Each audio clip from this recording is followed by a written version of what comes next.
Hello guys, for today's video ay magluluto naman tayo ng manok. At dahil scroll sa Facebook, nakakita ako ng pwedeng lutuin sa manok. Ito ay creamy chicken with mushroom. Actually, ang tagal-tagal ko na rin hindi nakapag-mini vlog kasi itong cellphone ko ay punong-puno na, hindi na makapag-video. Ewan ko lang kung ako lang to.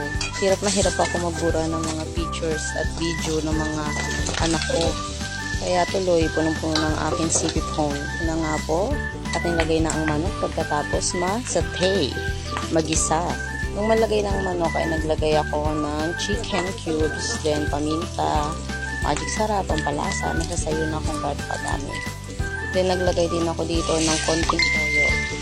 Then after naman naglagay ako ng isang basong tubig. Then pinakuluan ko lang siya ng ilang minutes. Then tinakpan ko. Then, binaliktad ko naman siya.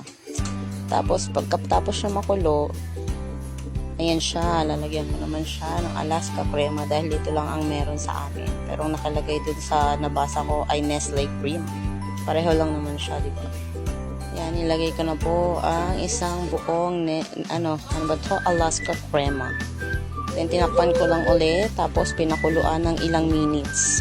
So, maging malapot lang siya ng konti. At pag naging malapot na siya, okay na siya, ready to serve. Bye!